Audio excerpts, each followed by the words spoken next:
नमस्कार, हमारा नाम है समरीन और आपने देखना शुरू कर दिया है लाइव सिटीज। चिराग पासवान बिहार विधानसभा चुनाव लड़ सकते हैं। आपको मालूम है कि ये बड़ा बयान दिया है एलजेपीआर के सांसद अरुण भारती ने। और बड़ी बात ये है कि जैसे ही अरुण भारती ने ये बड़ा बयान दे दिया, वैसे ही बिहार में हंगामा मच गया और बिहार की सियासत अचानक से एक बार फिर से गर्मा गई है। तो ऐसे में बड़ा सवाल उठता है कि आगे आगे चिराग पासवान क्या कुछ करेंगे। तो आज हम इसी मुद्दे पर खरी खरी बातचीत करेंगे सीनियर जर्नलिस्ट रवि उपाध्याय जी से। सबसे पहले बहुत शुक्रिया बातचीत आपको जी। रवि जी, सबसे पहले तो हम आपसे जानना चाहेंगे कि अरुण भारती ने बीते दिन यानी कि पटना पहुंचते ही बड़ा बयान दे दिया है। अरुण भारती के इस बयान को आप कैसे डिकोड कीजिएगा? देखिए, अरुण भारती के बयान से पहले हम आपको थोड़ा-सा हम इधर ले चलेंगे, फिर हम उस पर आएँगे। आप याद करिए 2024 का लोकसभा का चुनाव।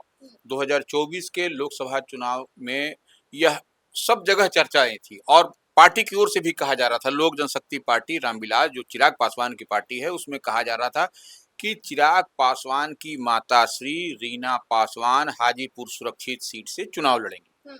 और यह इतना ही नहीं, जो नॉर्थ एवेन्यू स्थित जो सरकारी बंगला चिराग पासवान के नाम अलॉट था, वहां पर उनके पार्टी के प्रदेश अध्यक्ष राजू तिवारी और अन्य कई नेता धरना भी दिए थे उनकी मां के समक्ष कि आपको चुनाव लड़ना है हाजीपुर से। लेकिन एक बात समझ लीजिए, चिराग पासवान की माताश्री जो उन्होंने एक बड़ा दिल जरूर दिखलाया और कहा था उस समय कि जो पार्टी के कार्यकर्ता लंबे समय से पार्टी के लिए अपनी सब कुछ न्यौछावर कर दिए, तो अब ऐसे में हम नहीं चुनाव लड़ेंगे और जो वहां से लड़ना चाहता है अन्य सीट पर भी, तो वह वहां से लड़ेगा। हम वो उन्होंने फॉरगो किया। फिर राज्यसभा में जाने की बात हुई, यह एकदम पब्लिक डोमेन में है, इस चीज को उठा के देख लीजिएगा।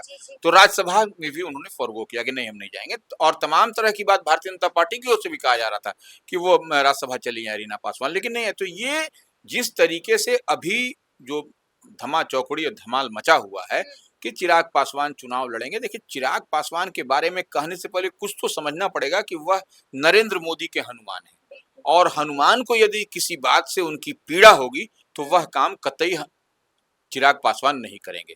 क्योंकि देखिए, और चिराग पासवान के पिताश्री जो स्वर्गीय रामविलास पासवान थे, वह उन्हीं के पुत्र हैं। तो वो रामविलास पासवान क्या कहते थे कि हम जब मंत्रालय में बैठते हैं तो पूरा देश यहाँ से दिखता है और पूरा देश यहाँ से दिखता है। बिल्कुल। जी, जी। और जब हम बिहार में बैठेंगे तो बिहार में सिर्फ बिहार ही दिखेगा, तो हम पूरे देश की सेवा करना चाहते हैं। और इसी लिहाज से उनको तमाम तरह के अटल बिहारी वाजपेयी के बाद से कई बार उनको इस तरीके से ऑफर मिला कि बिहार आप देखिए, लेकिन वह नहीं देखे और अंतोगत्वा देखिए अंतिम कालखंड तक वह उसी पद पर बने रहे, केंद्र में मंत्री रहे। और देखिए, एक बात तो मानना पड़ेगा कि रामविलास पासवान की थाती है चिराग पासवान, तो हमको नहीं लगता है कि चिराग पासवान कोई इधर उधर कोई कदम उठाएंगे इस तरीके। नहीं लगता है आपको कि चिराग पासवान कुछ ऐसा वैसा करेंगे? लेकिन सवाल ये भी पूछा जा रहा है रवि जी कि क्या वाकई में मोदी कैबिनेट से इस्तीफा देंगे? नहीं नहीं, कोई देखिए, जब चुनाव लड़ेंगे तब इस्तीफा देंगे, ये ऐसी बात होगी। अभी क्योंकि एलजेपीआर का ट्वीट भी आपने देखा होगा कि चिराग के स्वागत के लिए तैयार है बिहार,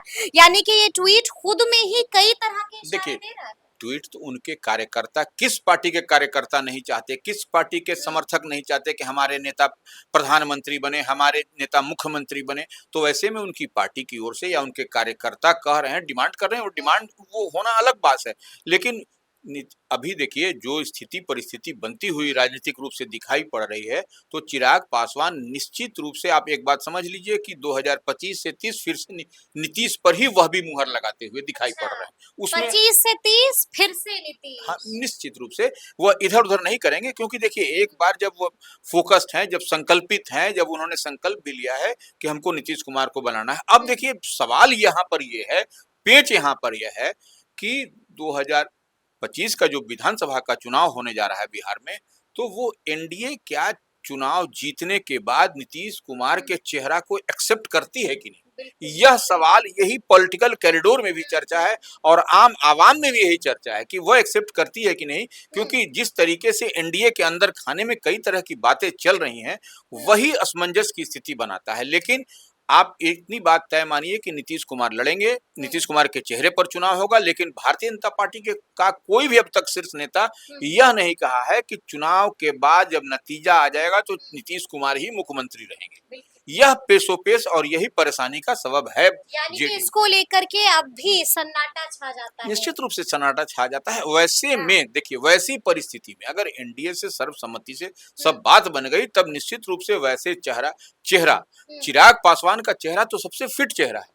चिराग पासवान का चेहरा सबसे फिट चेहरा है। सबसे फिट चेहरा है कि जहां पर आप चिराग पासवान को जिस जगह पर बैठा दीजिएगा, क्योंकि हम देखिए बार-बार आज से नहीं, लंबे समय से हम कहते रहे हैं कि चिराग पासवान कि पार्टी का जो स्ट्रक्चरल ढांचा है, जो संगठनात्मक ढांचा है, वह सिर्फ उसमें पासवान नहीं है। तो वो उसमें सारे दल को, सारे जात समाज को लेकर के उनका स्ट्रक्चरल ढांचा बना है, और वही उनके पिताश्री स्वर्गीय रामविलास पासवान के समय से भी था। या अल्पसंख्यक हो, दलित हो, पिछड़े हो, अगड़े हो, सबको युवा भी है रवि जी। युवा निश्चित रूप से गजब की फैन फॉलोइंग है चिराग पासवान नहीं, वो तो युवा है और वो उस तरीके से हैं, तो वो उनके पास में हम कह रहे हैं कि वो जो लोक जनशक्ति पार्टी, जब रामविलास की बात हम कर रहे हैं, जब लोजपा एकीकृत थी उस समय की हम बात कर रहे हैं कि वह स्ट्रक्चरल जो संगठनात्मक ढांचा होता है वह वही है। तो इस लिहाज से वो सबसे फिट हम इसी लिहाज से कह रहे हैं कि अगर यदि यानी कि आपको नहीं लग रहा है कि मोदी कैबिनेट से इस्तीफा देंगे चिराग? नहीं देंगे, क्योंकि देखिए आप एक बात समझिए कि दलित में वो बड़े चेहरे हैं। इस बात को आप समझ लीजिए। आप जब भी आप देखिएगा कि बीते लोकसभा चुनाव में आप देखिए, जो बिहार में कितनी लोकसभा की रिजर्व सीट है, 6 सीट है। उसमें आप देखिए कि 3 सीट जो है सो इन्हीं के पाले में है, रिजर्व सीट। समस्तीपुर, जमुई और हाजीपुर, यह 3 सीट जो इन्हीं के पाले में है। तो यह आप समझिए कि स्ट्राइक रेट, हम ओवरऑल सीट की बात नहीं कर रहे हैं, हम 6 में से 3 की बात कर रहे हैं। तीनों में तीनों 100% है, उसमें कहाँ दिक्कत है। अब कोई 5 सीट 6 सीट की बात कर रहा है कि 100% हम उस पर नहीं जा रहा है। तो ये आप देख लीजिए कि कैसे, और उसमें भी सोशल इंजीनियरिंग किया इन्होंने। जिस समाज से हैं वो अपने, वहां पर शांभवी चौधरी को उन्होंने बनाया, सोशल इंजीनियरिंग है। और शांभवी चौधरी भी ऐसा चेहरा लेके आए कि वह भी सवर्ण, और ये तो ये सब देखिए, बहुत सारी बात को आप जोड़िएगा तो बहुत कुछ चिराग पासवान में वह चीज है जो अन्य नेताओं में वह चीज नहीं दिखाई पड़ता है। चिराग पासवान में वो चीज है जो बाकियों में नजर नहीं आती है। लेकिन रवि जी, एक और बात है कि पॉलिटिकल कॉरिडोर्स में कई तरह की चर्चाएं हो रही हैं और लोग भी कई तरह की बात कह रहे हैं। देखिए, कुछ लोग तो ये भी कह रहे हैं कि ये कुछ और नहीं है बल्कि एक स्टंट है, ये कुछ और नहीं है बल्कि प्रेशर पॉलिटिक्स है। सीट ज्यादा चाहते हैं चिराग, जिसके लिए अभी से ही चिराग पासवान ने दबाव बनाना शुरू कर दिया है। देखिए, चिराग पासवान कोई कीर्तन मंडली तो चलाते नहीं। अगर कीर्तन मंडली चलाते होते तब वह भी राजनीति को समझते हैं और बेहतर समझते हैं, क्योंकि यानी कि दबाव बना रहे हैं। देखिए, दबाव क्यों नहीं चाहेगा कोई कि हमारे कार्यकर्ता अधिक से अधिक सीट पर लड़े। कि अगर यदि 2025 में अगर यदि इधर उधर कुछ होता है तो वह भी कुछ शेयर उनका ज्यादा स्टेक होल्डर रहे। तो हर आदमी चाहता है, तो चिराग पासवान चाह रहे हैं, तो इसमें कौन सी क्या भारतीय जनता पार्टी नहीं चाह रही है, जेडीयू नहीं चाह रही है? तो वह क्यों नहीं चाहेंगे? वह भी चाहेंगे कि हमारे कार्यकर्ता रहे, हमारी पार्टी मजबूत रहे और पार्टी का विस्तार हो बिहार में, झारखंड में, तो वह देखिए उसमें आप, लेकिन आप एक बात समझ लीजिए कि सब अभी कुछ ऐसा नहीं होगा। यह सब देखिए, अरुण भारती कह रहे हैं, ठीक है, उनके बहनोई हैं, जमुई से जो चिराग पासवान की पहले सीट थी वहां से वह जीते हैं। लेकिन हम भी जितने समय से देख और समझ पा रहे हैं चिराग पासवान को, अभी ऐसा कुछ नहीं होगा जो कि उनके वह किसके हनुमान है, इस बात को समझना पड़ेगा। इस बात को समझना पड़ेगा। लेकिन आपने ये भी देखा होगा कि बीते दिन आरएलजेपी ने भी बड़ी प्रेस कॉन्फ्रेंस की थी और साफ साफ कह दिया था कि चिराग पासवान को बिहार नहीं बुला रहा है, बल्कि चिराग पासवान को तो प्रशांत किशोर बुला रहे हैं। देखिए, वह आरएलजेपी का प्रेस कॉन्फ्रेंस छोड़ दीजिए, उस पर हमको नहीं जाना है। देखिए, ये पॉलिटिकल वो बात अलग है कि प्रशांत किशोर बुला रहे हैं। देखिए, प्रशांत किशोर निश्चित रूप से अब तक जितना भी बयान, तारीफ भी कर दिया है प्रशांत किशोर। वही कर रहे हैं, जब तक प्रशांत किशोर भी उसी माइंडसेट के हैं और कहीं दोनों में मित्रता भी अच्छी खासी है। वो उसमें प्रशांत किशोर आज तक चिराग पासवान के बारे में कोई भी इधर उधर बात नहीं बोले। तो कोई नया समीकरण बनता हुआ आपको दिखाई दे रहा है? देखिए, अभी कोई समीकरण नहीं बनेगा। अभी कोई मीडिया की ओर से भले समीकरण बना दिया जा रहा है कि ऐसा होगा तो ऐसा होगा, ऐसा होगा तो ऐसा होगा। जब सब कुछ ऐसा ही होगा तो फिर डिस्कशन काहेगा? ये सबसे बड़ी बात है। प्रशांत किशोर भले कुछ अपने सोच के विचार में रखे हो कि ऐसा होगा तो ये हो जाएगा, तो फिर हम चिराग हो जाएंगे, फिर उसमें कांग्रेस भी इधर चली जाएगी, तो ये और मजबूत हो जाएगा, सरकार बन जाएगी। लेकिन देखिए, प्रशांत किशोर ठीक सोच रहे हैं, वह भी चुनावी रणनीतिकार हैं, चुनाव की ही रणनीति आज तक अब तक करते आए हैं, उसमें हमको नहीं। लेकिन इधर दूसरी तरफ चिराग पासवान है, यह भी बहुत मजे हुए हैं, इनको भी हम मौसम वैज्ञानिक के बेटे हाँ, मौसम वैज्ञानिक के बेटे हैं। देखिए मौसम वैज्ञानिक तो उनको उस समय कहा गया था, जो चिराग अपने ही रामविलास पासवान ने स्वयं कहा था कि देखिए हमको लोग मौसम वैज्ञानिक कह रहा था। देखिए जब वो सच्चाई बताते थे किसी बात को तो उनको लोग मौसम वैज्ञानिक कहता था, इतनी बात तो भी। लेकिन चिराग पासवान भी थर्मामीटर लगाना जानते हैं और जानते हैं कि बुखार कितना है। वही आप देखिए कि चिराग पासवान कहाँ-कहाँ, जहाँ-जहाँ मोकामा में बीते दिन गए, अब देखिए क्या रात में, दिन में सब, तो वो सब अलग विषय है। लेकिन हमको नहीं लगता है कि दूर-दूर तक ये जो मीडिया नए की ओर से समीकरण हाँ, नए हाँ, बिल्कुल जो मीडिया की ओर से बनाया गया है, बिगाड़ा गया है, वो नहीं होने जा रहा है वो कुछ। नहीं होने जा रहा है। लेकिन रवि जी, सवाल तो ये भी उठता है कि एनडीए में सीट शेयरिंग आखिर होगी कैसे, किसको कितनी सीटें मिल सकती हैं? देखिए जो सीट है, जैसे मान लीजिए 100 कहा जा रहा है कि जेडीयू लड़ेगी, 101 जो है सो भारतीय जनता पार्टी लड़ेगी, माने इस टाइप से, सॉरी, भारतीय जनता, 100 हाँ, बीजेपी, 101 जेडीयू। 101 जेडीयू, उसके 26 7 7 इस टाइप से जो चल रहा यानी है। कि चिराग पासवान को 50 सीटें तो नहीं मिलने जा देखिए रही। जो चल रहा है इसमें अभी और स्टेक होल्डर बढ़ने वाले हैं एनडीए में, जी, तो उस पर भी यानी नजर। कि आपका इशारा मुकेश सहनी की तरफ नहीं, है। अब देखिए मुकेश सहनी है या अन्य अन्य दल भी आने वाले हैं, इसको हाँ, भी थोड़ा सा समय आने दीजिए, जब अभी खिचड़ी जी। अभी कच्ची है, पक जाने दीजिए तब हम लोग नाम बोलेंगे, नहीं तो इस तरह से बोलना ठीक नहीं है।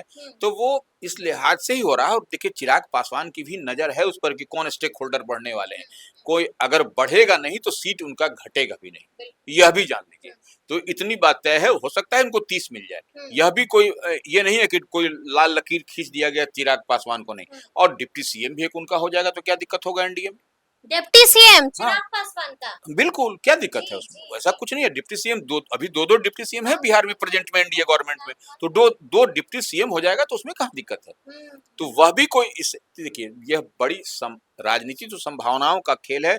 और चिराग पासवान की पार्टी भी कई-कई बिंदुओं पर देख रही है। हाँ। और उसमें कोई महिला अगर यदि चिराग पासवान की पार्टी से डिप्टी सीएम हो जाएगा तो क्या होगा? महिला चिराग पासवान की पार्टी से हाँ, डिप्टी सीएम, डिप्टी सीएम हो सकता है, क्या दिक्कत है? यानी कि हर बिंदु पर मंथन चल रहा बिल्कुल, है। आधी आबादी का प्रतिनिधित्व होगा और उसके बाद भी दलित चेहरा होगा। हम देखिए कई सारी बात करें उसको अब लोग मीडिया वाले डिकोड करते रहेंगे। हुँ, हुँ, एक तो होगा कि आधी आबादी का डिप्टी सीएम होगा, हुँ। चिराग पासवान की दूसरा पार्टी महिला चेहरा में। होगा। महिला चेहरा होगा, हाँ, हाँ। महिला आधी आबादी और उसमें भी पिछड़ा दलित होगा, तो और कितना बढ़िया खूबसूरत हो जाएगा। तब चिराग पासवान का देखिएगा कि पार्टी का क्या माने आपको विधानसभा चुनाव में क्या, तो यह सब चल रहा है अंदर खाने में।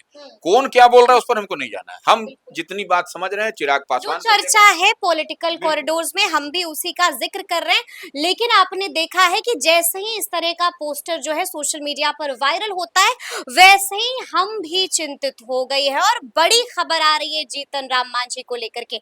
आज अमित शाह से मुलाकात होने जा रही देखिए यही चर्चा है कि दिल्ली में आज है। जीतन राम मांझी जो हम के संयोजक हैं, राष्ट्रीय संयोजक हैं, केंद्र में मिनिस्टर हैं, वह मिलेंगे। वह देखिए सीट को लेकर के बीते दिन यहाँ पर बैठक भी हुई थी उनकी पार्टी की, तो उसमें प्रस्ताव भी पारित किया गया था। कई लोग कहे भी थे, जो राष्ट्रीय कार्यकारिणी की बैठक थी उसमें डेलीगेट्स भी आए थे, तो वह उसमें कई सारी मुहर लगी है और सीट का भी मांग। तो सीट ठिकानी अगर कोई 25 30 40 मांग देगा तब तो वहाँ मिलने वाला नहीं है। वहां तो लिमिट सीट है, उसी सीट में देख रहे हैं कि आप भारतीय जनता पार्टी भी कम कर रही है, जेडीयू भी कम कर रही है, चिराग पासवान को भी कम किया जा रहा है और इधर आप बढ़ रहे हैं। तो ये पॉसिबल है क्या? सीट तो 243 है, 244 नहीं होने जा रहा है। तो इसमें आपको अपने आप को ये करना पड़ेगा और आपको सब दल को कहीं ना कहीं ज्यादा देने की बात आ रही है, कुछ न कुछ और देगा और भी आपको पद पोस्ट प्रतिष्ठा दिया जाएगा, तो इस बात को मानना पड़ेगा ना। यानी कि अब देखना होगा कि आगे आगे बिहार की सियासत में क्या कुछ होता है। तो फिर ये पूरी जानकारी, पूरी बातचीत आपको कैसी लगी है, कमेंट करके हमें जरूर बताइएगा। तो ऐसे तमाम अपडेट्स के लिए बिल्कुल ऐसे ही हमारे साथ बने रहिएगा और देखते रहिएगा लाइव सिटीज। बहुत शुक्रिया।